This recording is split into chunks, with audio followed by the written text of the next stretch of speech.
Recuerdo todo, y no lo cuento porque crea que solo en los pueblos pasa. Estas cosas pasan en todos lados también, antes y ahora. La brujería existe, y el que no lo crea está bien. Pero para que sepan de qué les hablo, se los voy a contar como yo lo viví. Relatos Arlov. La querida del diablo, escrita por Arlov.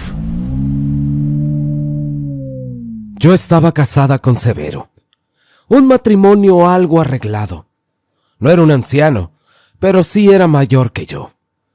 Todavía estaba fuerte, y con esa forma de mirar, que no necesitaba levantar la voz para que uno entendiera las cosas. Vivíamos solos en una casa retirada. Una casa que nunca se sentía cómoda, aunque no estuviera en ruinas. Siempre olía a humo. Los días empezaban temprano. Yo me levantaba antes. Barría el patio, prendía el fogón y ponía café.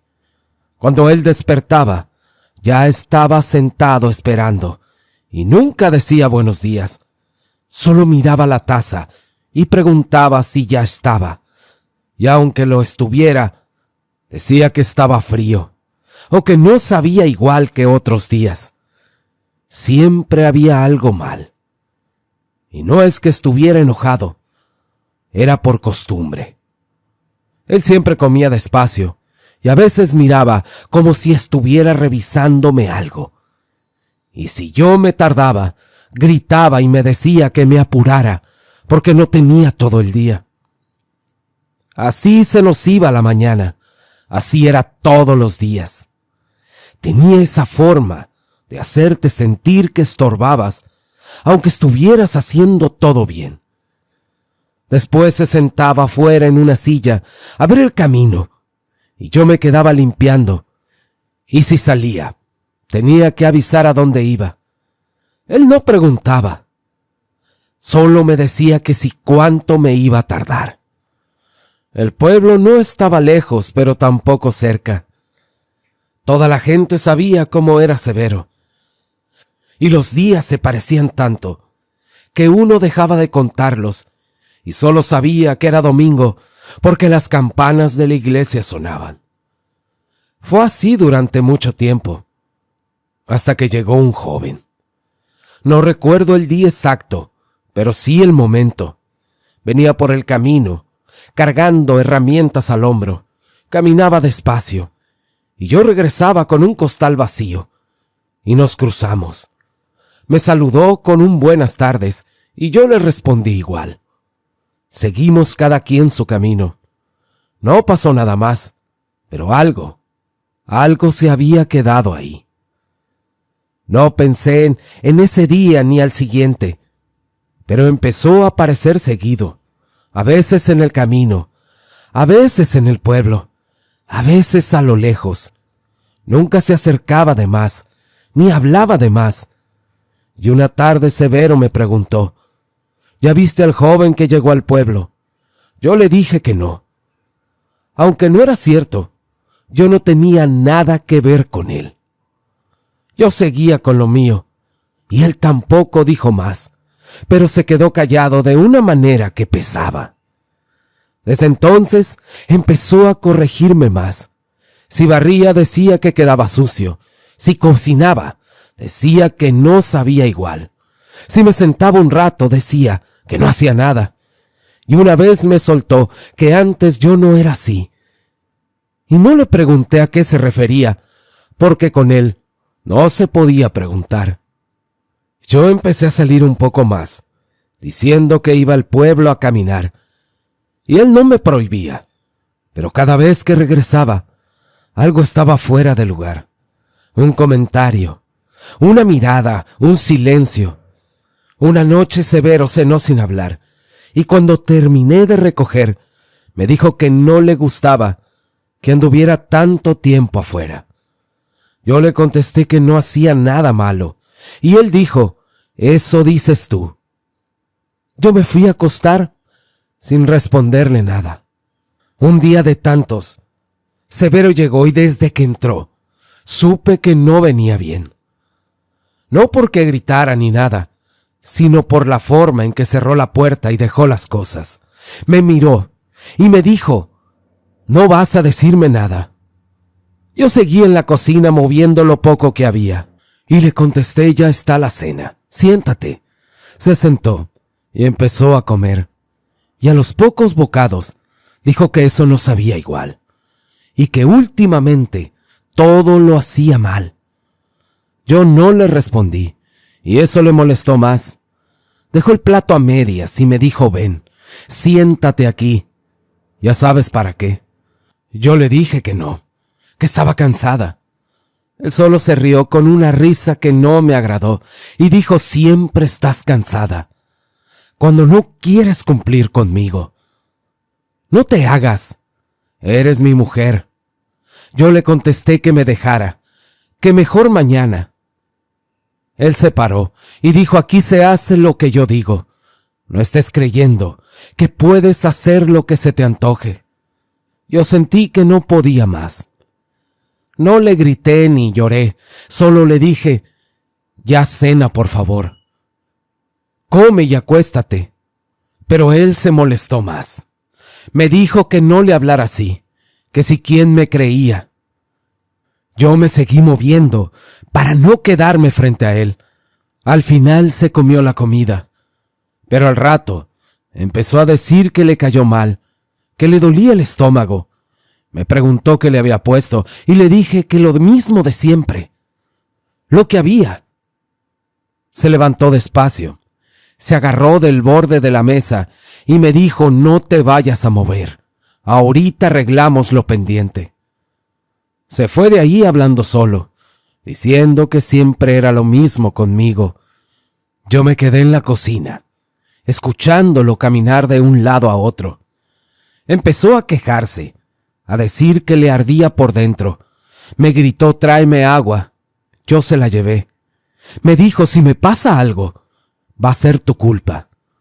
Se acostó respirando raro y todavía alcanzó a decir: «No creas que te vas a salir con la tuya». Yo me quedé parada viéndolo. No sentí miedo ni culpa. Sentí que ya estaba hecho, que no había vuelta atrás. Pero afuera el monte estaba oscuro y callado, y yo sabía que no podía quedarme ahí, ni esperar a que amaneciera. Al rato volvió a la mesa agarrándose el estómago y diciendo entre dientes que algo no estaba bien, que le ardía mucho por dentro. Me gritó mi nombre 2 veces y a la tercera ya no pude responderle. Sentí que se abría la boca. Me iba a quedar ahí para siempre. Agarré el rebozo sin saber por qué y empujé la puerta y salí. No miré para atrás. Yo no quería. El aire afuera estaba pesado y el camino del monte parecía más largo de lo normal. Empecé a correr sin rumbo fijo. Las piernas me temblaban, pero no me detuve. Escuché mi respiración más fuerte que cualquier otra cosa, y cada paso me recordaba lo que había hecho. A los minutos el monte no estaba tan oscuro ya. No del todo, pero tampoco claro. Las sombras se juntaban entre los árboles y yo sentía que cada una se movía cuando pasaba. No vi nada raro, pero tampoco me sentía sola. El miedo no venía de afuera, venía de mí, de pensar que en cualquier momento iba a escuchar su voz detrás de mí diciendo que regresara. Que no fuera pendeja, que siempre era lo mismo conmigo. Así que corrí. Y me parecía escuchar pasos, pero cuando me detenía, solo era el ruido de mis propios pies en la tierra. Yo seguía avanzando, y el camino se perdía. Yo no sabía por dónde iba. El monte se cerraba, y las ramas me pegaban en la cara. De nuevo sentí que algo me seguía, pero no lo podía ver. Tal vez no era alguien. Esa era mi idea. O tal vez era la culpa. La imagen de él doblado, agarrándose, diciendo que no me fuera, que eso no se hacía. Y yo seguía corriendo, porque si paraba, iba a tener que pensar y no quería hacerlo. De nuevo las sombras se alargaban y a veces Parecía que alguien caminaba a mi lado. No hablaba, solo estaba ahí. Y eso era peor. Yo me tropecé varias veces. Me levanté rápido porque sentía que si me quedaba en el suelo, algo me iba a caer encima, aunque no supiera qué. El aire se empezó a hacer más frío y el monte más cerrado. Mi cabeza iba llena de ruido, de su voz, de mi respiración y de la certeza de que ya no había casa a la cual volver. Corrí hasta que me ardieron los pulmones y aún así no paré. Porque el miedo no era que me alcanzara, era detenerme y quedarme sola con lo que había hecho. Así que seguí, sin saber cuánto tiempo pasó. No supe cuando el monte me miraba de todos lados, sin mostrar nada, pero sin dejarme sentir tranquila ni un segundo, porque yo sabía que algo había ahí. No sé cuánto tiempo llevé corriendo hasta que vi una casa. Era una casa vieja, como tantas. Lo raro es que yo nunca la había visto. Toqué la puerta, más por desesperación que por otra cosa, y antes de que terminara de golpear, ya estaba abierta. Y adentro estaban 3 ancianas sentadas alrededor de una mesa. No se sorprendieron de verme, ni me preguntaron quién era. Una de ellas me miró de arriba abajo y dijo: «Pasa. Traes la cara desencajada». Yo entré y sentí que el aire ahí era distinto. Les dije: «Algo me viene siguiendo, no sé qué es. Anda en el monte y no me deja». Y la que estaba más cerca del fogón soltó una risa y dijo: «Pues ha de ser la culpa». Yo me quedé parada sin saber si sentarme o no. Otra me dijo: «Siéntate. Ya llegaste hasta aquí. Afuera no se te va a quitar nada». Me senté con las manos y me estaban temblando. Les dije que no quería hacer lo que hice, que solo quería salir de ahí, que yo ya no podía vivir con ese hombre. Una de las ancianas me miró fijo y dijo: «Nadie hace esas cosas porque sí. Algo te empujó, y eso que te empuja no se va a calmar». Una de ellas empezó a servir algo caliente en una taza. Me la puso al frente sin preguntar. Me dijo: «Toma, eso no te va a quitar lo que traes, pero te va a sentar el cuerpo». Yo le dije que no tenía miedo de que me alcanzara o que me encontrara. Y la misma de antes me dijo: «No te va a encontrar. No te va a encontrar nadie si no quieres. Pero lo que hiciste ya lo traes pegado». Otra se metió diciendo: «Ese hombre te trataba mal». No fue pregunta, fue una afirmación. Me dijo: «Eso se te nota». La que estaba a mi lado me preguntó por el joven. Dijo: «Hay uno por ahí, ¿verdad? No es de aquí». Yo levanté la mirada y le dije: «¿Usted cómo sabe?». Ella me respondió: «Porque siempre hay un hombre cuando una mujer ya no puede más». Qué casualidad, ¿verdad? Ella no dijo su nombre, pero lo dijo como si lo conociera. Empezaron a hablar entre ellas, como si yo no estuviera. Una dijo: «La carne jala más que el miedo». Otra le respondió: «Y jala mejor cuando está prohibido». La tercera dijo: «Y cuando jala así, es porque ya estás del otro lado». Yo les dije que no quería condenarme, que solo quería vivir tranquila. Una me contestó: «Tranquila no ibas a vivir de todas formas, con ese hombre, ni con el que ya sentías». La otra agregó: «El pecado de la carne es el que más vale.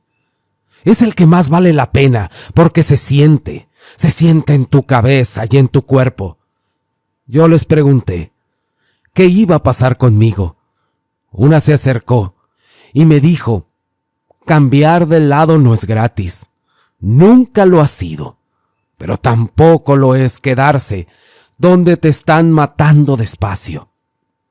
Les dije que algo allá afuera seguía moviéndose, que si por favor me dejaban quedarme ahí, que sentía que estaba esperando a que yo saliera. Una de las ancianas me volvió a hablar y dijo: no es algo. Eres tú misma regresando. Lo que dejaste atrás no se va a quedar quieto. Camina contigo aunque no lo veas. Ya no les dije más, me quedé sentada escuchándolas, sintiendo que afuera la noche seguía igual, sin ruidos raros, sin pasos, pero con esa presión que no se va. Una de ellas me dijo: está bien, duérmete un rato si puedes. Mañana el monte va a seguir ahí, y tú también. Y entendí que no estaban cuidándome ni ayudándome, solo estaban diciendo las cosas como eran, sin esconderlas. Dormí ahí con ellas, y el cuerpo ya no me daba para seguir corriendo, y una de las viejas me dijo: recuéstate en el piso, aquí no te va a pasar nada. Y aunque no le creí del todo, me acosté. Me dieron una cobija que olía guardado.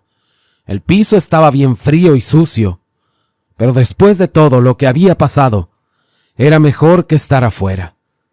Me acosté con la espalda pegada a la pared, y yo cerré los ojos, pero no podía dormir. Sentía que el miedo todavía no se iba. En un momento, una se me acercó y me dijo: descansa, mañana vas a entender más cosas. Le pregunté: ¿mañana? ¿Por qué mañana? Pero no explicaron más. La noche pasó lenta. Entre ruidos, pasos, ramas y animales, o quién sabe qué cosa, pero ninguna se movió, ninguna de ellas. Solo dormían, y en algún punto yo me quedé dormida. No sé cuánto tiempo pasó, pero soñé con Severo, llamándome desde la mesa, y sin saber lo que se iba a venir. Por la mañana desperté sudando. El sol ya estaba entrando por las ventanas. Me levanté de golpe y vi que estaba sola. Las tres ya no estaban. Ni la cobija, ni el fuego. La casa parecía abandonada desde hacía años, como si nunca hubiera vivido nadie. Y tocaron la puerta. Yo abrí, y era el joven. Traía la cara seria, como si también hubiera pasado la noche en vela. Me dijo: supe que te quedaste con ellas. Yo no le pregunté cómo sabía, solo lo dejé pasar. Se sentó y me dijo: ellas me dieron las hierbas para dártelas a ti. Yo me quedé callada, y él continuó hablando. Me dijeron que no era para acabar con él, que era para abrirte el camino, para que pudieras salir de aquí. ¿Sabes una cosa? Yo también quería que te fueras. Y entonces entendí que todo había estado planeado desde antes, tal vez por ellos, no para salvarme del todo, sino para empujarme a decidir. Le pregunté por la casa, porque yo nunca la había visto, y él solo dijo: porque no siempre está, a veces solo aparece. El joven me miró serio y me dijo severo: tu esposo ya ha de haber ido a delatarte con el cura. No esperes menos de él.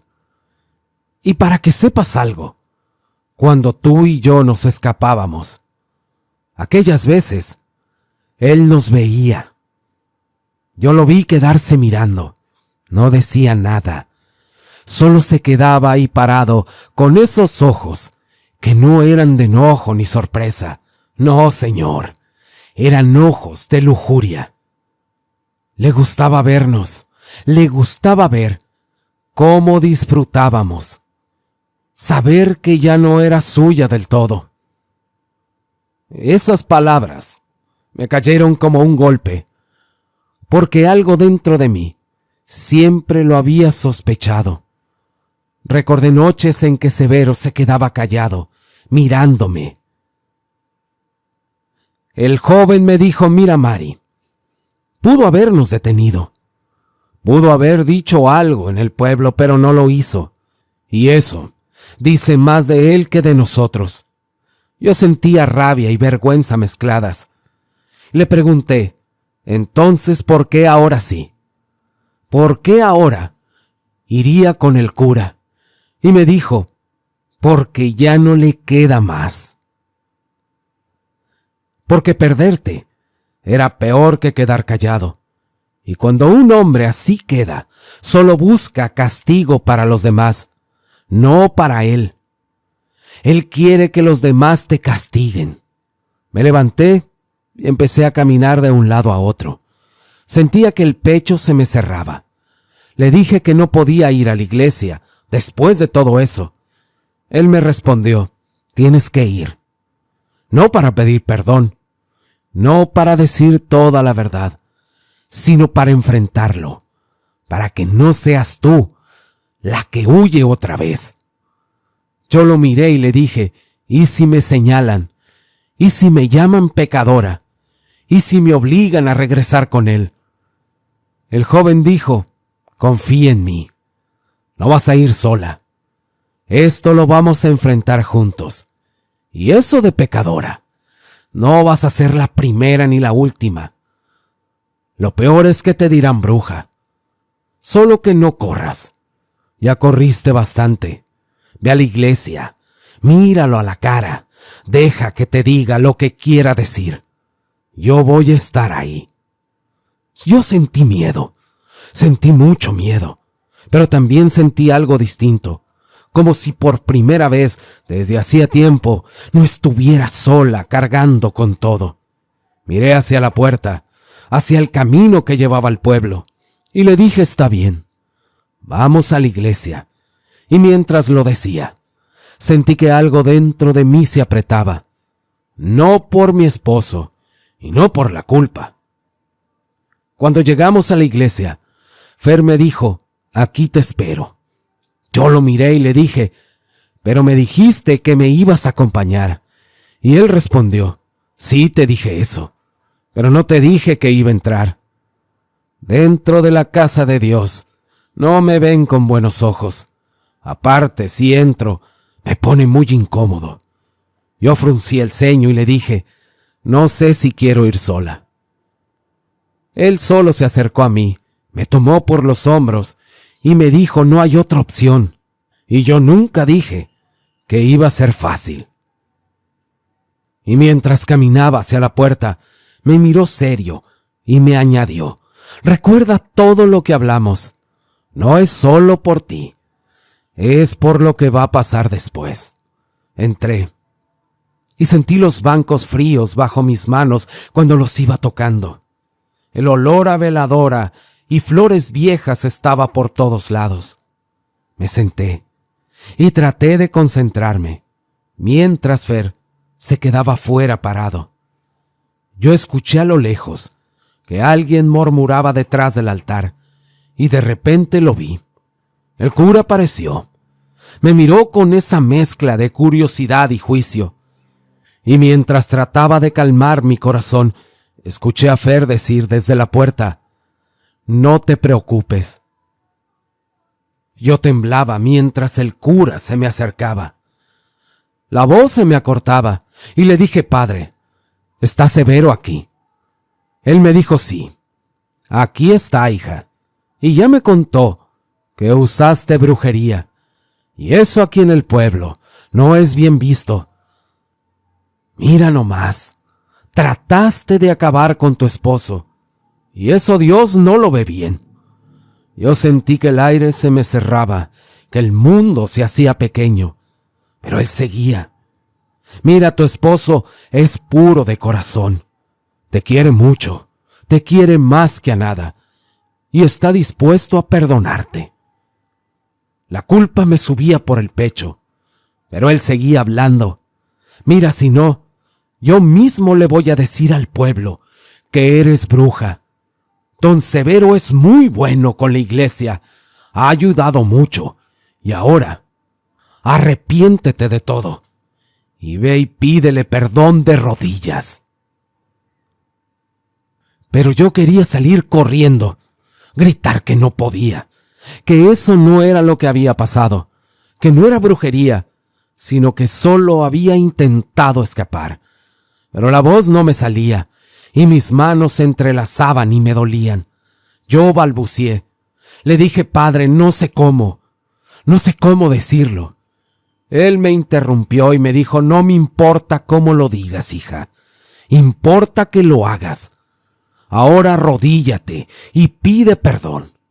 Me quedé quieta y yo sentía que si me arrodillaba, se me iba a caer todo. No lo sé por qué. Y Fer afuera, ahí seguía parado, en silencio, como un guardián que no movía un dedo, solo miraba. Yo bajé la cabeza, cerré los ojos e intenté decir perdón. Pero no pude, no sé cómo explicarlo. El cura replicó, ¿qué te pasa? ¿Qué esperas para pedir perdón? Pero Fer me gritó desde afuera, Mari, no te arrepientas. Yo me quedé paralizada y el cura se volteó. Me miró confundido y dijo, ¿y ese quién es? Fer respondió con calma y con fuerza a la vez, yo soy lo que tú quieras ser. ¿Por qué no sales? Luego volvió a dirigirse a mí. Mari, ven, deja eso. Deja a tu esposo. Deja a esa vieja faldilluda. Ven a mí. Yo sentí que el cuerpo me temblaba, que todo lo que había pasado explotaba en mi cabeza. Fer parado afuera gritando y yo adentro, atrapada entre miedo y deseo de correr. Pero él continuó. Dile al Padre que a tu esposo le encanta ver cómo te toco, que esa casa donde vivías es un infierno, que todo lo que viviste no fue por maldad, sino porque él es así. Yo quería taparme la cara, gritar o desaparecer, pero no podía. Fer de nuevo gritó, no te arrepientas, Mari, no dejes que te sigan controlando. Y yo me quedé temblando y empecé a respirar con dificultad. Pero Fer no se detenía. Me decía que confiara, que nada de lo que había hecho podía ser borrado, que ya no había vuelta atrás. Yo susurré, no sé qué hacer. Él respondió, pues haz lo que sientas. Ya deja de fingir, ya deja de correr. La iglesia no te va a juzgar por lo que viviste, sino por lo que vas a decidir ahora. Tu esposo no es inocente ni bueno. Él disfrutó viéndote atrapada, y mientras él hablaba, yo veía al cura quedarse en silencio. Fer seguía gritando, confía en mí. No mires atrás, y sentí que aunque todo estaba en mi contra, había alguien que me ofreció una mano, y me aferré a eso. El cura salió de la iglesia mientras Fer sonreía. El cura peló los ojos, lo miró fijamente y dijo, ¿quién demonios eres? Fer se rió, con una sonrisa retorcida, y le respondió, exactamente, cura, ¿qué demonios soy? Los ojos del cura se abrieron más, como si de repente comprendiera que algo no podía controlar. Intentó levantar su cruz para hacer algo, pero Fer solo seguía riendo. No hizo nada más. No movió un dedo para tocarlo. Solo seguía ahí, con esa sonrisa que no era amable ni cruel, era otra cosa. Algo que dejaba claro que nadie podía pararlo. Cuando salí, Fer me tomó del brazo. Me dijo, vámonos, Mari. Comenzamos a caminar, unos pasos afuera de la iglesia, mientras el cura caía de rodillas temblando. Y yo sentía que mi corazón se hacía muy pequeño, que todo lo que había pasado hasta ahora no se iba a comparar en nada con lo que iba a suceder. Y corriendo de la iglesia, salió Severo. Tenía la cara dura, roja, y dijo, déjala, ella es mía. Fer me soltó de inmediato y se acercó a Severo, mientras yo me quedaba detrás observando. Severo se veía nervioso y muy tenso, no solo porque Fer era alto y fuerte, sino porque había algo en esa sonrisa que no se podía ignorar, algo que decía más de lo que parecía. Fer levantó la cabeza y dijo: «Esta mujer no es tuya. ¿Te acuerdas? Tú me la diste. Tú me decías que le hiciera lo que quisiera. Pero hasta el perro más fiel se cansa, ¿no crees? Eso le pasó a la que ya no es tu mujer». Severo tragó saliva y el viento empezó a soplar fuerte, levantando tierra, hojas y polvo, como si todo el mundo se hubiera alineado con Fer. La tensión se hizo más pesada y Fer continuaba hablando y mirándolo directamente.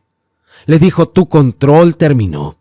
Tu deseo ya no tiene poder sobre ella». Y yo sentí algo dentro de mí que se soltaba. Era un miedo mezclado con alivio, mientras el viento azotaba, doblando ramas y hacía crujir árboles, y levantaba las sombras de la noche y las movía alrededor de nosotros. Severo retrocedía. Tenía el rostro pálido y los labios apretados. Fer ya no dijo más, solo se quedó ahí, dejando claro que no había vuelta atrás, que todo lo que Severo pensaba que podía manejar ya se le había escapado. Yo me quedé atrás respirando muy fuerte, sintiendo el polvo en los brazos, el viento en la cara. Fer miró a los dos, al cura y al Severo, y les dijo: «Quédense aquí, y tú, Severo, quédate a lamerle las patas a este disque cura. O si quieres, te espero allá, en tu casa, con tu mujer. Y si quieren, lleven al pueblo, lleven a Dios, pero háganlo solo si tienen valor». Pero ninguno de los dos dijo nada. El viento seguía soplando, levantando tierra y hojas, como si el mismo pueblo estuviera escuchando. Yo sentí que la sangre me corría rápido. Fer me tomó del brazo otra vez y empezó a caminar, como si ya todo estuviera resuelto, como si no hubiera más que decir. Y mientras avanzábamos, escuché a Severo gritar mi nombre. No con amor, ni con tristeza, sino con rabia, con ese tono que siempre usaba cuando sentía que algo se le iba de las manos. Pero no volteé. Sentí que si lo hacía, algo dentro de mí se iba a romper. Fer y yo llegamos a la casa. El silencio pesaba más que antes. Fer abrió la puerta como si siempre hubiera sido suya. Me senté en la orilla de la cama y él se quedó de pie, mirándome. No me tocó. No me hizo nada. Y yo le pregunté, entonces, ¿qué quería en realidad? Porque ya no podía con tantas cosas sin nombre. Y Fer me miró fijo, sin sonreír. Y esta vez dijo: «Yo soy tu salvación. Mañana nacerás como debe ser». Esas palabras me helaron, más que la noche en el monte. No sonaron bonitas ni tranquilizadoras. Quise decir algo más, pero en ese momento empezaron a escucharse voces afuera, primero lejanas, luego más claras, pasos y muchas pisadas juntas, luces de lámparas, perros ladrando. Me levanté de golpe, me acerqué a la ventana y vi las luces moviéndose, subiendo por el camino, rodeando la casa. El pueblo venía casi completo, hombres, mujeres, y con el cura y Severo adelante, todos con lámpara en mano, y sentí que el estómago se me hacía nudo, que la culpa regresaba con fuerza, la misma que me hizo correr aquella noche. Fer se acercó y me dijo: «No temas». Él respondió: «Que digan lo que quieran. Siempre necesitan un hombre para su miedo». Las voces ya estaban cerca. Escuché mi nombre mezclada con insultos. También había rezos y algunos daban órdenes. Alguien gritó que saliera. Otros traían sogas y cada palabra se metía en la cabeza como un golpe. Y Fer seguía tranquilo, como si no escuchara nada. Me dijo: míralos bien, son los mismos que nunca vieron lo que te pasaba, los mismos que rezaban en esa iglesia con ese cura los domingos. Son los mismos que ahora vienen a salvar lo que nunca quisieron mirar. Las luces rodeaban la casa, golpearon la puerta con fuerza una y otra vez, y yo sentí que las piernas me flaqueaban, que el aire se me iba. Fer me sostuvo del brazo y dijo: pase lo que pase, no vayas a correr. Ya corriste suficiente. Si sales, que sea caminando, con la cabeza en alto. Escuché al cura gritar después. Estaba ordenando, y la voz de Severo entre la gente se oía temblorosa, diciendo que yo era su mujer, que estaba endemoniada. Yo cerré los ojos un segundo, y ahí Fer me dijo: sal y enfréntalos. Yo estaré a tu lado. Y aunque el miedo me estaba comiendo por dentro, sentí esa confianza rara que me daba estar cerca de él, como si el temblor no se fuera pero ya no mandara. Abrí la puerta despacio y salí. El aire estaba cargado de humo de las lámparas. Estaba cargado de enojo. Fer dio un paso al frente y habló con una voz que retumbaba. ¿Qué es lo que quieren?, dijo. Casi todos al mismo tiempo gritaron: queremos a la bruja. El cura levantó la mano y dijo: así es, y que tú te vayas de aquí. Fer sonrió apenas y dijo: está bien. Quieren juzgar, pero yo los voy a juzgar primero. El murmullo se hizo silencio, porque nadie esperaba eso.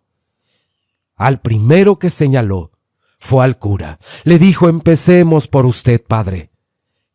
Dígame, ¿quién todas las noches se emborracha frente al altar y maldice? ¿Quién recibe jóvenes dizque para bautizos en la noche? El cura se quedó pálido, y Fer volteó hacia Severo y dijo: tú, Severo, no me hablas por las noches, pidiendo riquezas a cambio de tu esposa, y encima disfrutas verla conmigo. Severo bajó la mirada y la gente empezó a moverse incómoda. Fer siguió sin apurarse. Dijo el herrero, que tiene hijos regados por todo el pueblo y con diferentes mujeres. O doña Lucía, que roba cada rato vendiendo remedios falsos. Cada nombre caía como una piedra en el suelo. Yo escuché a alguien decir: ya estuvo bueno, y muchos le decían que se callara, pero nadie negaba nada. Las lámparas temblaban en las manos de ellos, y el aire se sintió frío. Fer habló otra vez y dijo: todos ustedes vienen por una mujer, porque es más fácil señalar que mirarse al espejo, ¿o no? Yo estaba ahí, de pie, sintiendo como cada palabra me quitaba un poco del peso que traía encima. El cura intentó levantar la voz diciendo: esto es obra del demonio. Y Fer respondió tranquilo: no, esto es obra de ustedes, de sus silencios y sus deseos escondidos. El pueblo empezó a dividirse. Algunos bajaron la mirada, otros apretaron las lámparas como si quisieran aventarlas. Fer se acercó un poco más y dijo: ahora decidan. Sigan jugando a los justos o aceptan lo que son. Las sombras se movían entre la gente. El cura gritó: hijos, este demonio quiere que nosotros mismos terminemos mal. Quiere confundirnos. Y en nombre de la iglesia y Dios, esto se va a acabar aquí. La gente empezó a gritar otra vez, y siguieron levantando los palos, y otros las sogas. Las lámparas se movían como si el fuego ya estuviera decidido. Fer se inclinó hacia mí y me dijo: vámonos adentro. Yo lo miré y le respondí: nos van a quemar. Él se detuvo, me miró directo y dijo con mucha confianza: «Te dije que no corrieras, que confíes en mí». Y algo en su tono no era promesa ni amenaza, era certeza. Así que entramos de nuevo a la casa, mientras, afuera, los gritos crecían. Escuché golpes en la puerta, insultos y rezos mezclados con rabia. El cura ordenando, Severo gritando que me saliera, que yo era suya. Fer cerró la puerta con calma, como si el ruido no existiera. Me tomó del rostro y dijo: «Escucha bien. Nadie te va a tocar. No hoy. Nunca más». Yo sentí el corazón desbocado y sentí sus manos frías y el cuerpo listo para correr, aunque no hubiera dónde. Afuera, alguien aventó una piedra y el vidrio se rompió. Fer seguía sin moverse. Solo decía: «Ve cómo son. Míralos ahora». El humo empezó a meterse y el olor a aceite y a madera. Yo pensé que eso era el final, que eso era lo que pasaba cuando una mujer no obedece. Y afuera se escuchó el grito del cura, que decía: «Quémenlos». Fer dijo: «Mañana vas a renacer. Esta noche solo resiste». Y justo antes que lanzaran el fuego, se escucharon gritos, y no eran de coraje ni de rezos, eran gritos de sorpresa, eran gritos de miedo puro. Fer me dijo: «Mira». Yo me asomé por la ventana y vi a las 3 mujeres que había encontrado en aquella casa. Estaban ahí, paradas entre la gente, pero no caminaban como personas. No parecían humanos, eran altas, torcidas, como si la noche las hubiera sacado del monte y apenas les hubiera dado forma. Todos se quedaron quietos, las lámparas temblaron y algunos las dejaron caer, porque aquellas mujeres parecían todo menos humanas. Sus caras no eran caras, y entonces vi cómo las sombras salían de ellas, como manchas vivas que se estiraban y rodeaban a la gente. Yo pude jurar que esas sombras apretaban los cuerpos de varios, los envolvía, los inmovilizaba. Vi al herrero caer de rodillas sin poder moverse. Vi a doña Lucía soltar la lámpara y llevarse las manos al cuello como si algo invisible la sujetara. Y entre ellos Severo, con los ojos abiertos, la boca moviéndose sin sonido, y el cura también, intentando levantar su cruz, pero sin lograr mover los brazos, temblando como nunca lo había visto. La gente empezó a gritar. La gente empezó a correr, a empujarse unos a otros. Ya no había órdenes ni rezos, solo miedo. Fer no sonreía ahora. Ahora estaba serio, mirando como si eso fuera algo que ya esperaba. Me dijo en voz baja: «Nadie los está castigando. Solo están viendo lo que siempre los ha rodeado». Las 3 mujeres avanzaron un poco más, y las sombras se hicieron más grandes. Severo estaba en el suelo llorando, y el cura también. Y cuando el silencio volvió, sentí que algo estaba detrás de nosotros. Volteé, y allí estaban las 3 mujeres.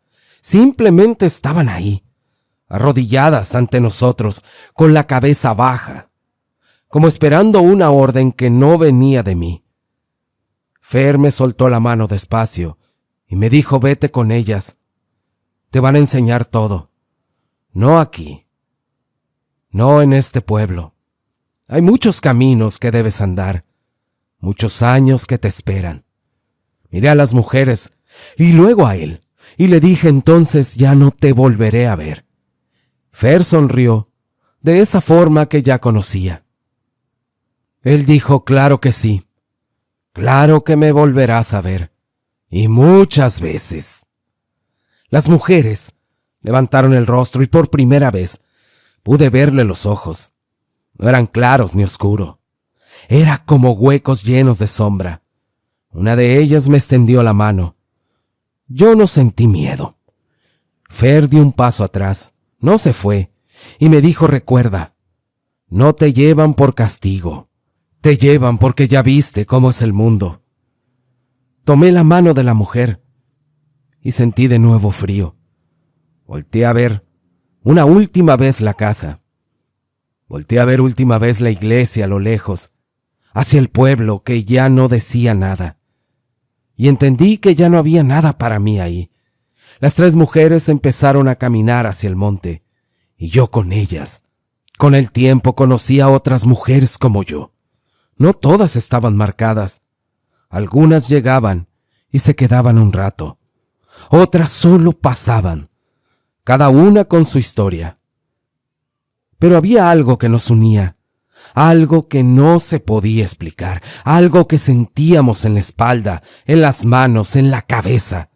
Y así seguimos, de pueblo en pueblo, aprendiendo, viendo, escuchando. Y las mujeres enseñaban cosas que nunca hubiera imaginado, cosas que no se dicen en voz alta, secretos del monte, secretos de la oscuridad y del viento y de la gente que cree que todo eso es normal, que esto no existe, pero ya andamos, porque para nosotras es mejor que tú no creas. ¿Y ustedes creen que la brujería existe? Si sí o no, díganmelo, de seguro que los voy a leer. Y algo muy importante, compartan este relato. Les mando saludos y bendiciones a todos. Y ahora sí, muchas gracias y hasta la próxima.